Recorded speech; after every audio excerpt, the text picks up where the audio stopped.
Alrighty, it is 5 after, so let's go ahead and jump in and get started. Welcome everybody to the May 23rd community call with Registry, Science, and Foundation. All right, so upcoming events. Our upcoming event calendar has changed a little this week. We've added the Environmental Stewardship Community Meeting, which is on the 4th Tuesday of every month. So this next month is going to be on June 20th at 9 a.m. The registry link is not there, but it's on the high-low, and you can also find it on our community calendar. And then, normal event schedule. So next week is Regenerati News Hour, and then alternating community call and Regenerati News Hour in the month of June. This is our first 5-week month on this new schedule. So there will be no events on the last week of June. There will be no Regenerati News Hour community calls. We'll resume the first week of July with Regenerati News Hour. Alrighty, today's agenda, it looks like it's going to be a good one. So we've got, well, actually, Becca, do you want to jump in on the announcements, or is that the first slide? Sorry, I should look. Yep, it is. Okay. All right. So we've got an announcement about ERA. Registry is going to be talking about giving us a rundown on high-low, environmental stewardship share back, some updates on the ERA Brazil and ecometric, and then CarbonPlus grasslands expert review and upcoming public comment. Looks like we're going to be sharing a new guide template, and then we have a live poll, which is going to be very exciting. For the foundation portion, we're going to be discussing some governance challenges, the second csDAO cohort, and then the governance platforms of high-low and the group module. All right, so let's jump in with our announcement. Can I ask, are we recording this? Oh my goodness. Thank you. Are we? I'm testing a double recording today. So I'm recording on one thing, but I need to also record on Zoom. Sorry, before we jump in, could you actually go back a slide, Siri? Yes, of course. Thank you. It was my bad. Because it's part announcement and then part more sharing about ERA. So announcement, ERA public comment is those dates, and then Tika's going to share more about it. But I thought we'd start with a high-low rundown as kind of a screen share summary of what's going on. So I'm going to share my screen really quick and then pass over to the next slide. So, do you mind enabling me to share, Siri? Absolutely. Thank you. There we go. All right. So here we are, Regen Registry high-low, and the invite link will drop into chat so that you can hop in even right now and check it out. So what we're going to do is kind of make this a practice, a ritual of ours, that during these community calls, we take some time to see what's new, and using kind of this high-low shared space as a way of seeing what's happening with us, seeing what's happening with others. So welcome. If this is your first time here, this is our Registry high-low collaborative working space that's meant to be a place to engage with the Regen team, with each other, to share events, things moving, join groups around methodologies, participate in registry processes. So welcome to the main page. We just had a pretty awesome presentation that Ned's going to share more about from ERA Brazil, and you can check out some takeaways in this post here.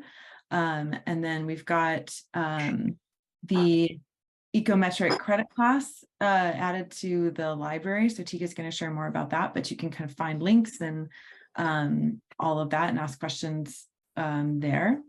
And as you said, we've got the public comment coming. And during the public comment, we have, during that period, we have a discussion in this space for anyone who perhaps submitted a formal comment or isn't submitting a formal comment, but wants to interact with Regen and with the methodology developers. So that's happening here, and you can join and dialogue right there. And we just had we're having our community call, so we're like pretty up to date there. But as you can tell, beyond that, we've got some various things that have been shared, like different funding opportunities, like sampling guides, and then always like events and community meetings. So that's kind of a current high-low rundown, and I'm also excited because Austin's going to have some things to share about the foundation's use of high-low too. So feel free to pop in, and as always, you can find a lot of the groups nested within Regen Registry. So thanks so much. I'll pass it on.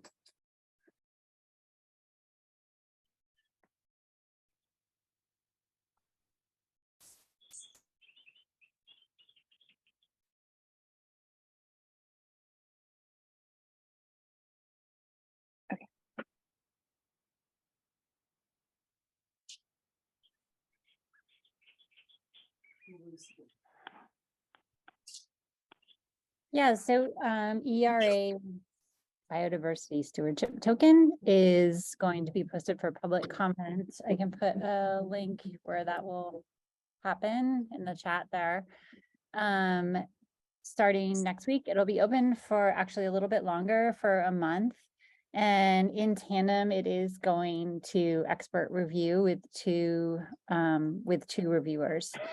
A little different than our usual cadence, but we thought that would work out a little bit better. This methodology and credit class is actually rolled into one document. It works better for the way this methodology was written. It's very kind of integrated, those components in this one, and very particular to the ecosystem. So with the stewardship token, you will also see a few other guide to how to use this, an example of a guide with how to use this with Jaguars.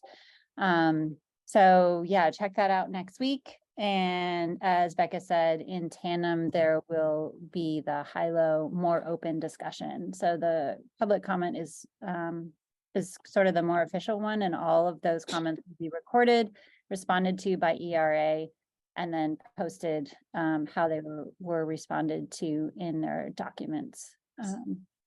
And then Ecometric has just posted, we've posted their GHG benefits and managed crop and grassland systems credit class in the library, in our credit class library. So super exciting there. No credits have been issued with this yet, but Ecometric has a lot of work, a lot of different projects that they're working with. So expect some credits issued with this credit class later this year.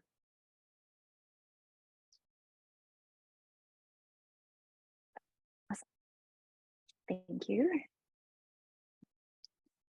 CarbonPlus Upgrades. Yeah, I can share a bit. So this is a pre-announcement because we haven't yet started the public comment, but we have finished our upgrades of the methodology. It has been reviewed by excellent peer reviewers, soil scientists, a GIS expert, remote sensing expert, and experts in the voluntary carbon markets as well. So I think it's going to be a very, very good version with a lot of upgrades.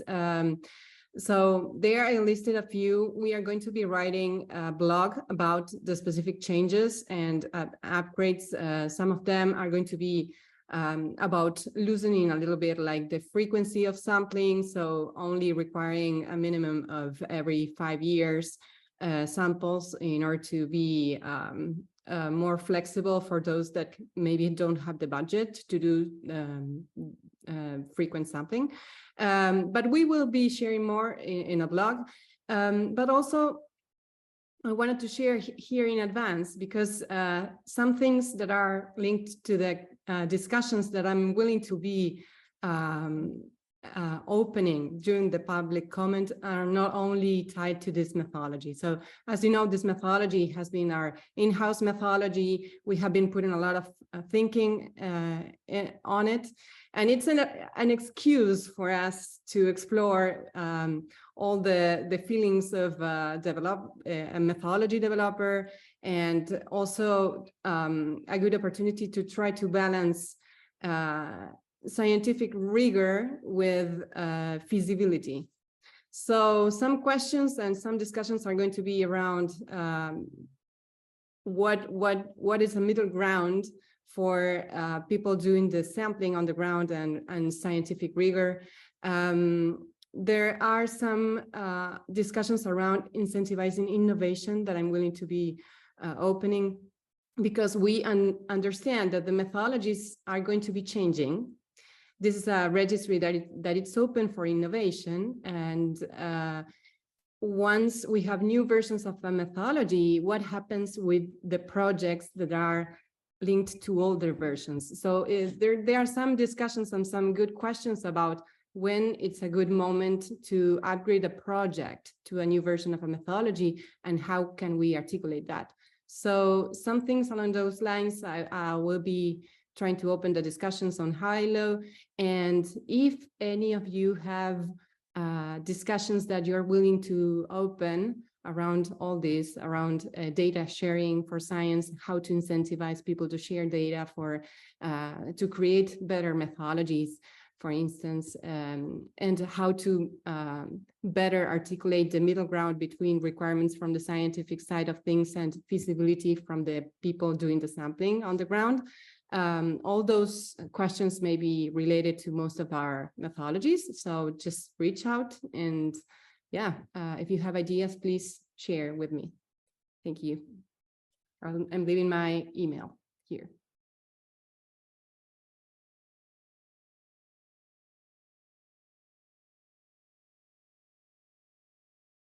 Thank you. Do we have anybody who wanted to comment right now in this space? Or questions for Giselle?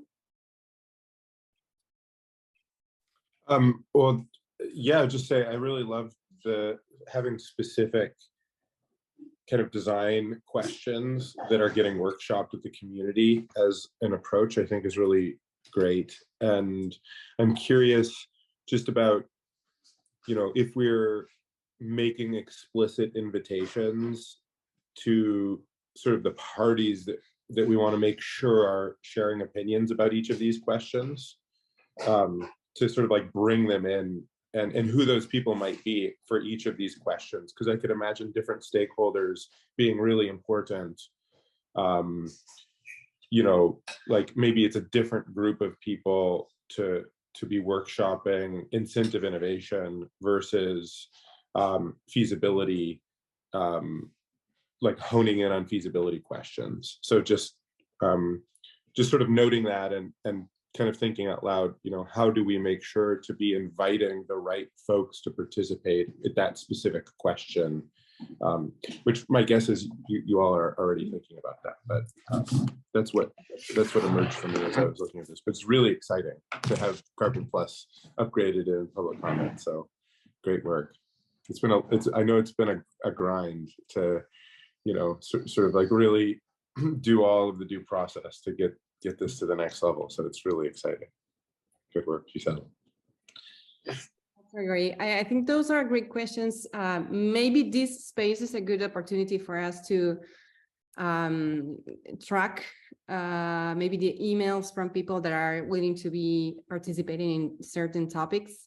Also, we will be sharing about the high-low and the blog posts.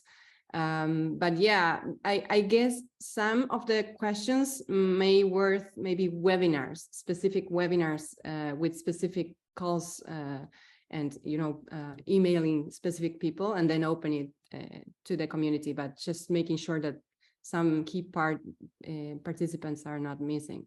Yeah, my instinct is definitely that it's going to be hard if we just put it up on high-low, and this is the only vehicle for sharing that these are our core questions that we really are going to need to sort of like follow up. And I think specific webinars and conversations and just ensuring that if we want really robust sort of feedback on these specific questions, let's think together about who and how to make sure that they engage with the discussion to really generate a positive,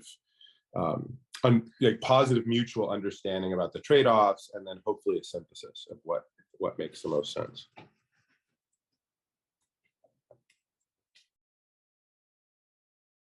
Awesome. All right, thank you guys.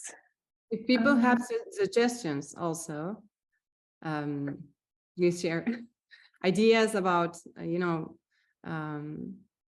know, how to better collect information that's been shared and ideas and where to participate. What's easier for you guys?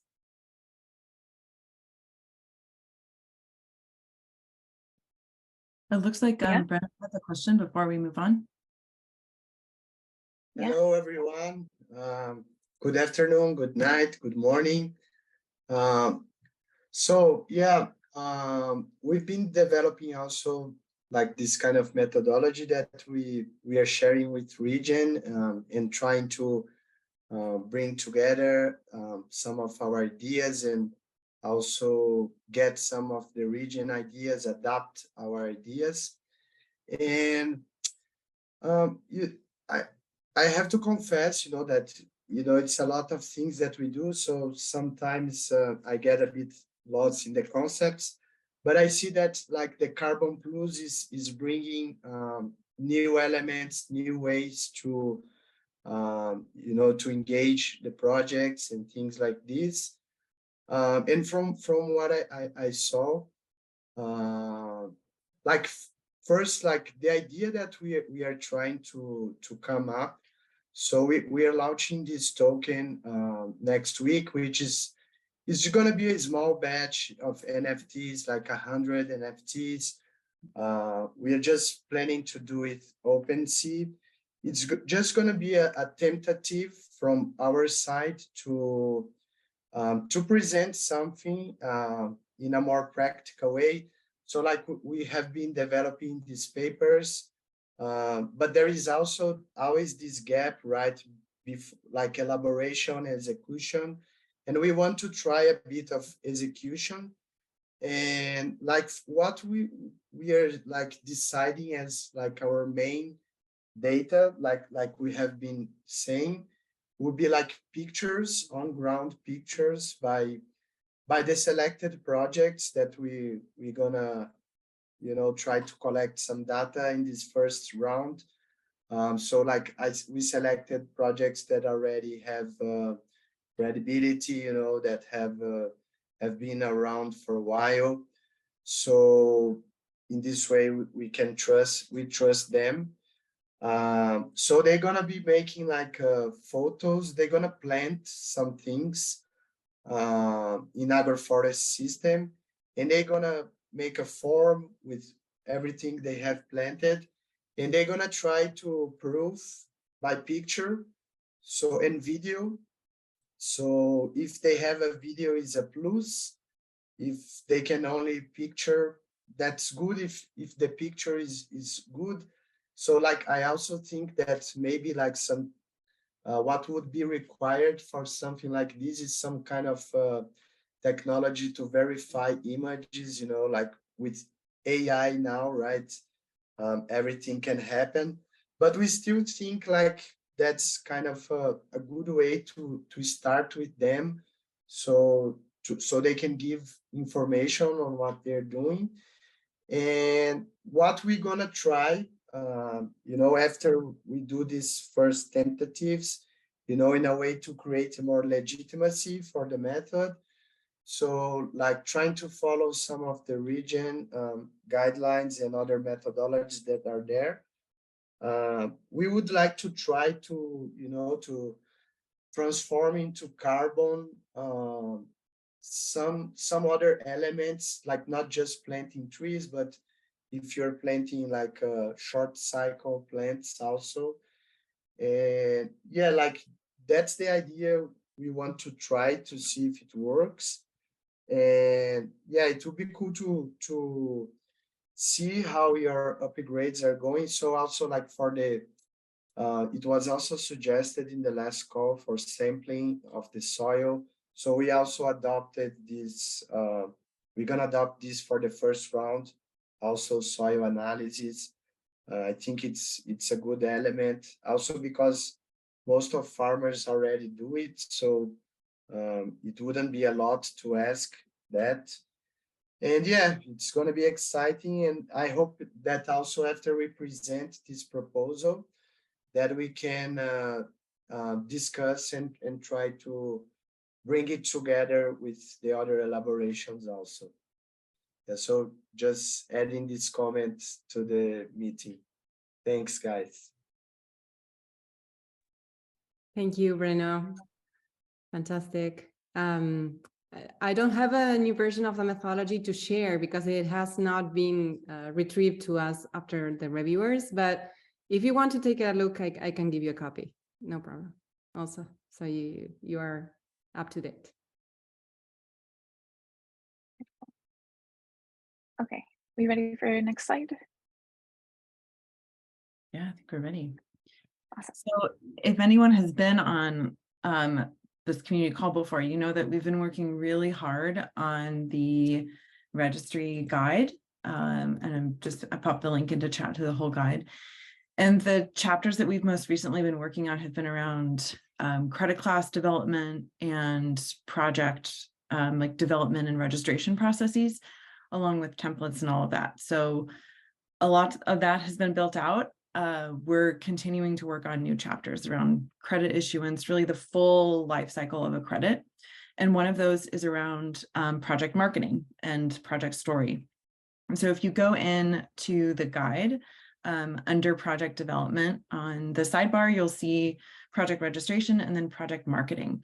And right now we have the first iteration of kind of what project marketing would look like, which is that there's a story to be told about these projects, and there's information that we need to be able to document.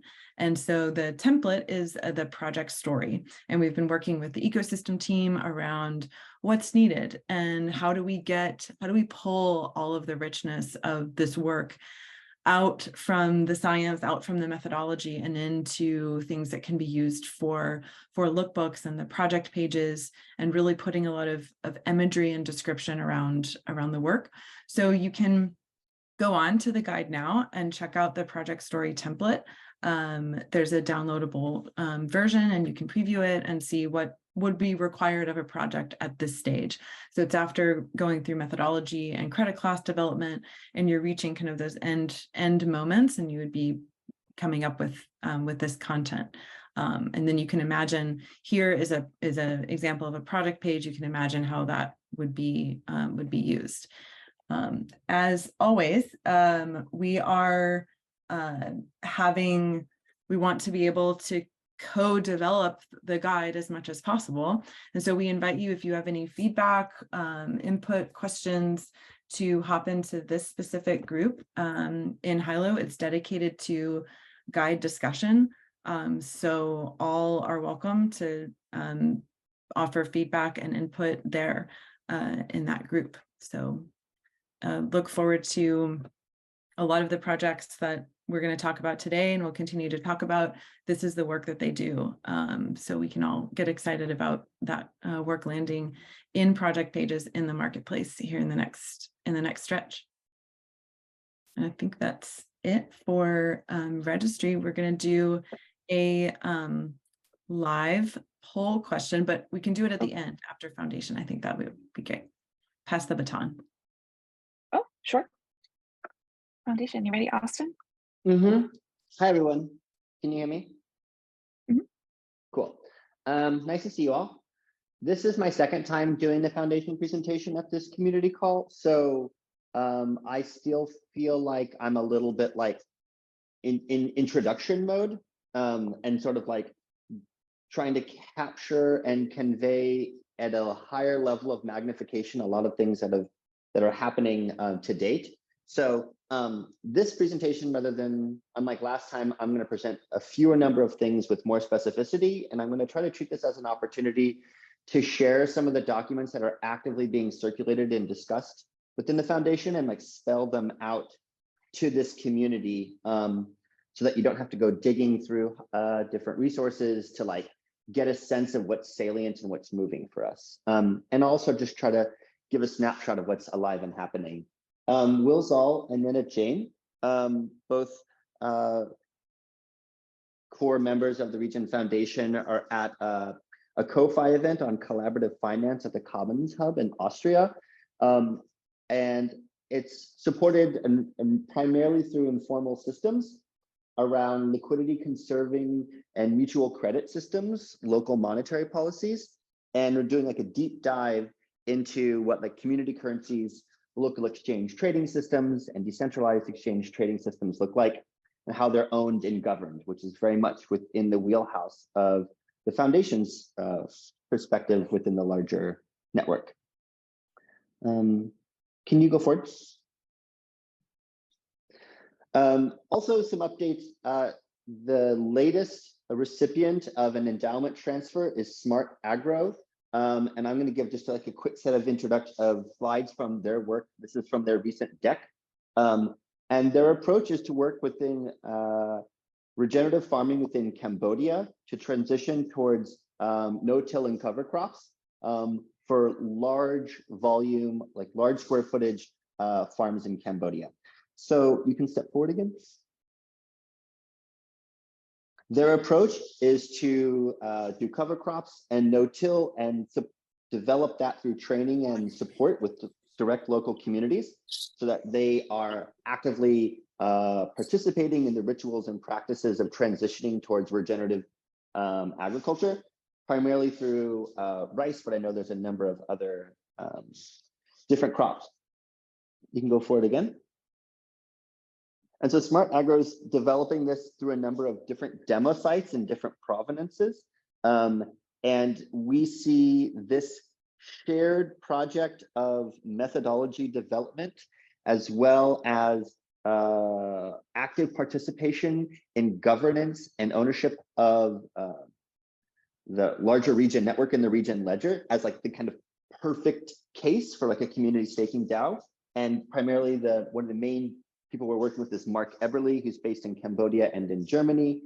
I don't have a slide on this, but they're working pretty actively in exploring gamification as a sort of incentive space for communities to be informed and to gain capacity around ecosystem soil science and ecosystem health.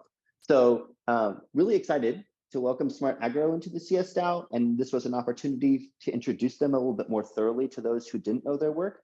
And you can check them out at smart-agro.net. Yeah, I'll try to have different csDAO participants come and join these sessions in subsequent ones after I sort of lay the ground. But this week, I wanted to give a highlight to Smart Agro, and you can step forward. Cool. So last session, I introduced that a document had been circulating within the Regen Foundation Hilo, as well as on our Twitter, around reflections from the first year of the community staking DAO. And I'm actually going to take the time to sort of sit and work through what I think are some like core and important challenges around community ownership and governance of an entity in a protocol like Regen Network. Because maybe in its diagrammatic form, it's not obvious initially, but I feel like it merits attention. And as I said before, I want to use this time to sort of pull out important things that are circulating in our community so that we can all sit and hold and think through them together. So this diagram, I think, reflects a sort of three-part triangular challenge around community ownership of Regen Network. And it's taken from what I/the larger foundation and csDAO have learned over the last year. And I'll break it down in a couple of slides, but I'll stay on this slide to say, in the lower left-hand corner, we have land-based regenerative communities. And by definition, they don't have a seat at the table in terms of ownership and governance. And hence why an entity like the endowment process exists to bring voices and perspectives of regenerative communities to the table. But that also means that they frequently have a lower technical fluency and a higher barrier to entry to understand what ownership and governance looks like. That's the lower left point. The lower right vertex has to do with DAO tools being developed in parallel to the communities coming on board. And so oftentimes there might not be a UI UX or a user interface. And so a lot of the tools to participate in governance have a higher barrier to entry. There's more friction towards use. And the topmost one has to do with like what the nature of proposals are at a like protocol architecture level. And oftentimes we see proposals that have, I say, a high degree of abstraction or are quite decoupled or divorced from the sort of concerns and activities of regenerative or land-based communities. And you can step forward. Thanks. So I'm sort of expanding these out a little bit. The lower left vertex, like I'm just gonna say that can't change. It's like we can say, okay, well, we're no longer going to work with and support the engagement and ownership of land stewards. They're essential to community ownership and governance of the infrastructure, and they're one of the primary driving forces for the existence of the foundation. So the other two are ones that we're actively exploring how to make reflect the needs and concerns of regenerative and land-based communities. And those are sort of active areas of exploration. So in the csDAO, we're actively talking about like, what does governance culture look like? And what existing systems and platforms are we talking and chatting on? And how can tooling interface and integrate with existing platforms? The four that I'm going to sort of show are Telegram, Hilo, Groups, and Commonwealth. How are we integrating governance processes into the existing culture that we have? And then for the top question around the nature of the proposals and like retention or capacity of understanding in terms of the nature of the proposals, there's an active discussion around what groups and what policies govern which aspects of the overall region network. So that the proposals are well aligned to the stakeholders that care about them. We're not asking land steward communities to weigh in and make crucial governance processes on things that are well outside of their expertise. So how are groups designed to reflect the needs? An example might be like, what is the group's governance of a credit class creation from the registry perspective?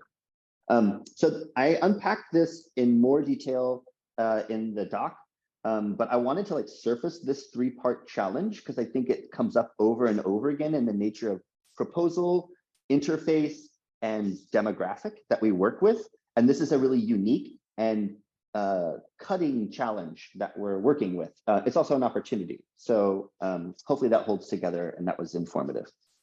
I'll just pause and ask if anyone has any questions or reflections on that before I keep going. I would love to just weigh in for a second in support of what you're talking about. I mean, I know you know that I'm very supportive on this topic in particular, but I think especially with, we just had a couple of proposals go live recently that were specifically upgrading or specifically changing a parameter so that our chain can continue functioning. And I think when we talk about trying to pulling these communities into this governance process and they're having to weigh through that level of stuff alongside the things that are actually going to be relevant to them, I think having these groups and looking at what the power of this can do for making that easier to wade through is what I'm trying to say is very exciting. And so I'm excited to see as part of this presentation too. I think it's a fun topic and yeah. Yeah, I think this is an incredibly potent and unique challenge to what Regen is trying to take on. So I'm like giving it airtime with us because I'm like, this is a really exciting and meaningful challenge. So like weigh in. Cool. Maybe I'll just keep going and folks can drop questions or whatever later if they like. Okay, so this is all part of this original document. That's lessons from the first community staking DAO. Again, I'm actually going to take airtime and pull out the takeaways that I think are important here because I want people to sit with them. And I don't want to make you all just go to a link and have to find it for yourself. So it's not too long, but I am going to go through them. 2 slides. If you want to step forward, Chase. So yeah, each slide is 4. These are sort of like larger takeaways from a year of building community ownership and governance through the csDAO project. That building a community and friendship was around common purpose and ideals was the primary thing we did in the last year. That might sound like an obvious thing to do, but sometimes it's hard to have things to show for that. But that it's around building a culture first and allowing the technology to reflect the needs of the culture and not leading with the techno-determinism or leading with the technology first.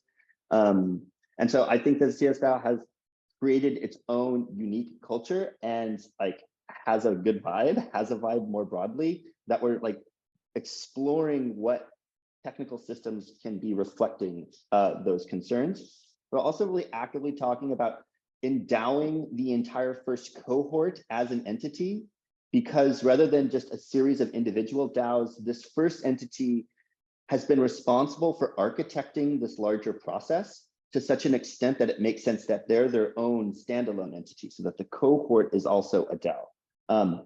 Hasn't happened yet, but like how to do that? Like what is the purpose statement, or using pro-social practices? What is the concern and priorities of the first cohort? Claire, Lillian, shout out, thank you all for joining. So if you want to weigh in on any of this, please just like interrupt me. So another one is like the developing the feasibility of on-ramps and off-ramps. Again, I think this is a unique region challenge, and particularly a csDAO challenge. Of a lot of the sort of Web3 governance tools work quite well once you're inside of them, but like account abstraction or like authenticating yourself with keys in order to get into the space, and then off-ramps like having equivalence with fiat currencies, or like making sure that it works within crypto compliance within a nation state or a government. Those things that happen before you participate in the sort of distributed governance process, and those things that happen out of it become incredibly important. And those are very high friction moments. So in the next cohort, I think it's really important to think through what are the on-ramps and what are the off-ramps for the technology we're building, specifically for regenerative land steward communities. The last one for this slide is there's a lot of different models for funding pools and a lot of different tokens, fiat, whatever it might be, and different systems of how to allocate funding based off of interest. And we've taken a stance that the implementation, what I call like the last millimeter of these processes, has been one of our primary focuses. It's not to say that funding pools and like grant rounds aren't incredibly important, but in the spirit of that on-ramp and off-ramp question, working with DAOs that are trying to really implement that in context has been one of our main focuses, because that can't be relegated later on. That those challenges need to be worked on from the very onset and throughout the process of integrating and bringing in voices of regenerators and allowing them to make sure that they're getting things back out of this process. You can step forward again, Siri. Something we've like really, like I would say, learned the hard way is working with groups where the power balance and trust internally to the group is clear. Particularly when we're talking about groups module or multi-sig functionalities where thresholds or percentages, no healthy group, a dispersal of tokens or funding can be divisive to communities if it's not done with a manner of transparency and accountability around how power circulates in those communities. And that's unique for each different group.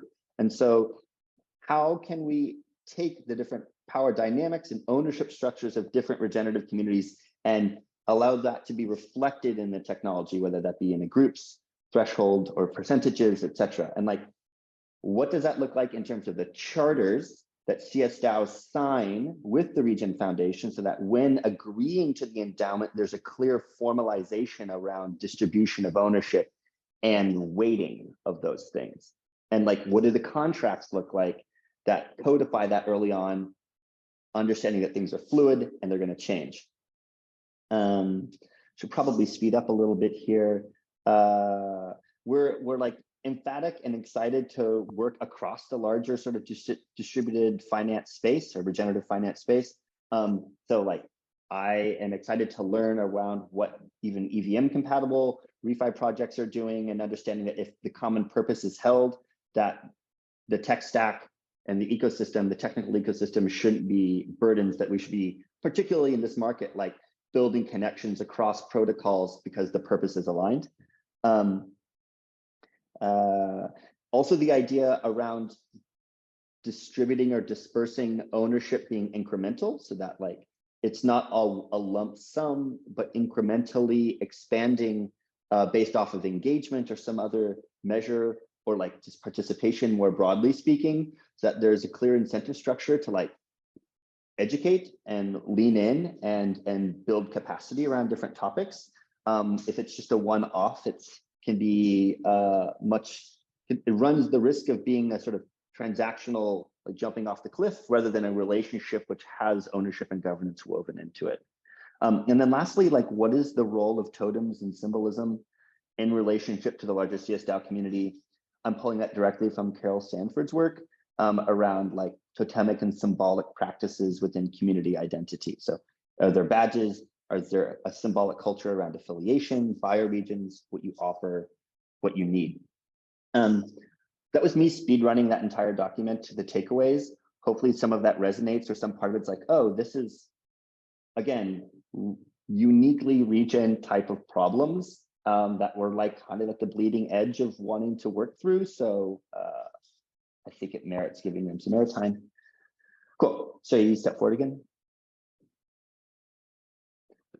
Yeah, so this larger idea about how the tools or the interfaces reflect the governance culture is really actively under discussion. And we talked about this with Claire and Hilo quite a bit, and with R&D around groups architecture and group policies and things like that. But the larger question of what existing platforms are there, in this case, say there's Telegram and a group and Hilo and Commonwealth, and how we see this being not necessarily a pipeline, but like different scopes of governance related to different types of needs. And that's like matching a proposal to the appropriate kind of group.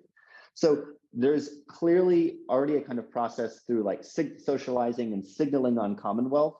And I guess we're working through how to get to that process from a community fabric that's sort of native to regenerative communities or to the existing csDAO culture. So what would it look like to have a groups interface integrated into Hilo, or to be able to take existing things and plug them in rather than inventing a whole new interface, which is a whole new URL you have to go to?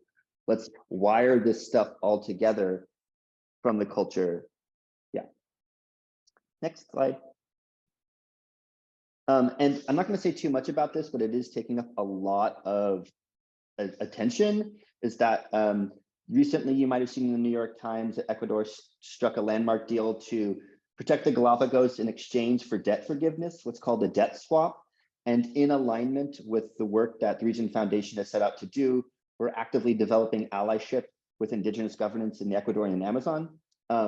There's a lot of agreements and understanding around disclosing and saying more about that. So I'm going to keep it open. I'll just leave it at that and leave you with this beautiful picture of an alpaca. But that process is really actively unfolding. And hopefully in the next several months, there'll be the terms and agreements through which we can talk more publicly about what's happening there. But a lot is happening there. And it's really exciting. I step one more forward. I think that might be it for me. Yeah, that's it. Thanks for listening. I'm Austin at Regen.Foundation.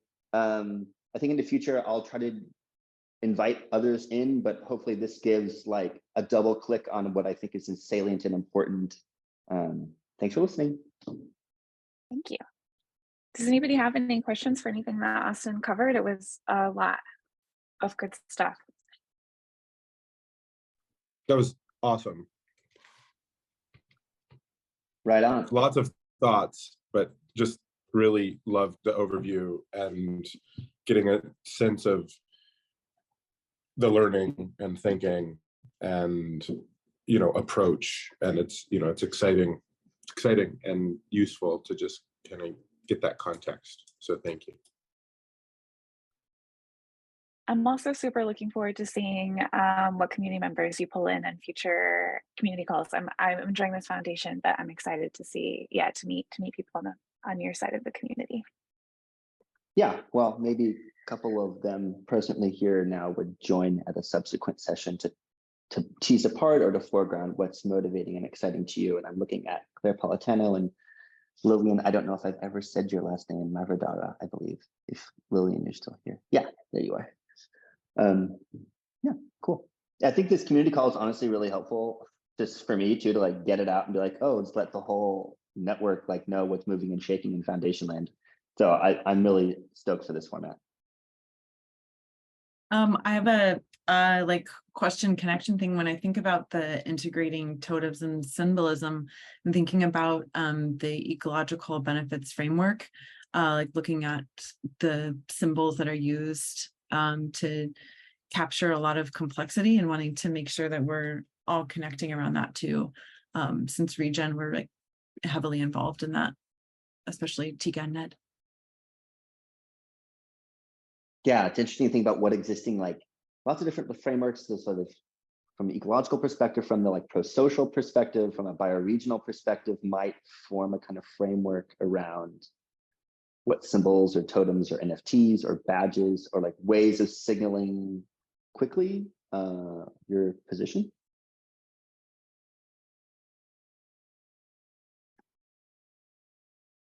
Awesome. Well, with our remaining time, I think if you don't mind, Becca, we'll launch into the poll first, and then we kind of glossed over the environmental stewardship meeting, but there was a big one this morning that I would love to hear Ned talk about if he doesn't mind. Does that sound good for order of events? Yeah. All right.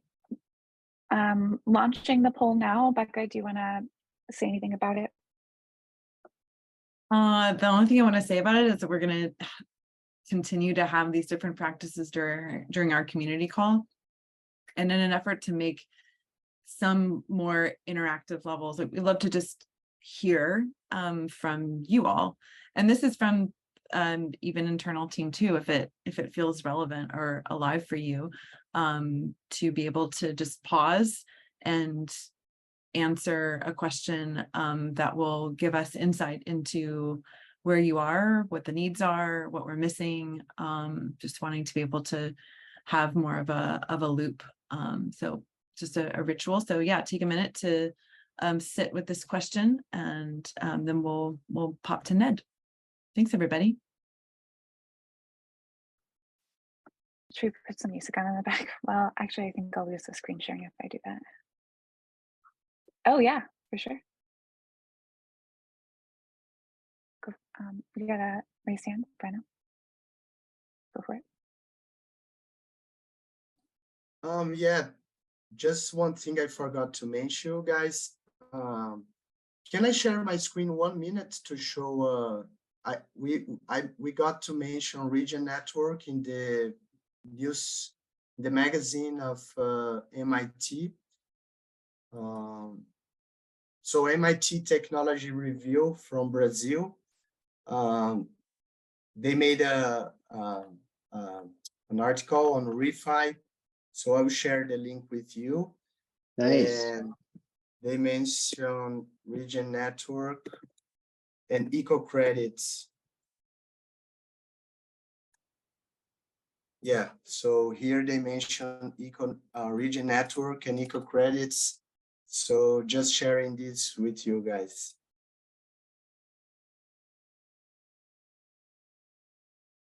That is awesome. Thanks, Bruno. That's so exciting. Cool. Yeah, that's it. The link is there. Super cool.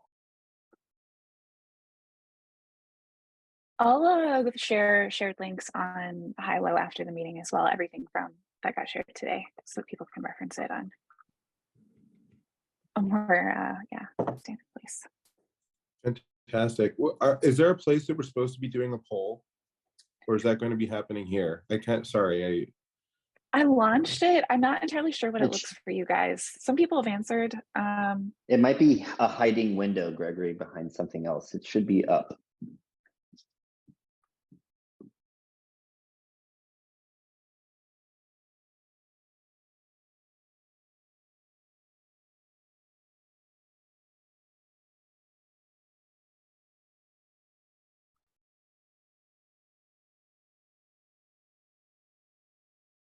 Well, folks are wrapping up their responses. Ned, do you want to take the floor? Sure. I posted a correction for the next environmental stewardship meeting. It's actually on the 27th of June, not the 20th, just so people know. It's going to be at 9:30 a.m. Eastern and 1:30 p.m. GMT. And we do alternate between the 9:30 Eastern to a noon Eastern time monthly, just to better accommodate different groups. This last meeting, the one that was immediately before this, community call highlighted the work of ERA Brazil, which we've heard a lot about so far today. And it was just a great presentation. It was, I don't know, he went on for about half an hour, just kind of getting into the details of what they're doing, why they're doing it. And it's really inspiring because I'm a big fan of a lot of the practice-based approaches, and that's their thing is their methodology is practice-based and it's focused on data collection. So one of the criticisms that people have about practice-based is that it's, how are you going to know if it's working, and what about the data? Isn't the data important? And they're using the data for knowledge generation, not for determining the price of a credit. So the whole project is really around data collection. It's trying to raise money so they can collect better data, so they can make better management decisions. So anyway, just really inspiring to see this move along. I hope everybody is able to participate in the community discussion for the methodology, the community review, which will be coming up in another weekish or so. Other than that, these meetings are small. It's usually, dozen people or so that show up, and it's people will try to have somebody talking about a project, but oftentimes it's just lots of different people talking about projects. So if you have an interest, please join. If you can get invites through the Hilo group, and if you are not getting emails and you want to, just send me your contact information. I'll make sure that you're on the email distribution list. That's about it for environmental stewardship. Do you record those meetings, Ned?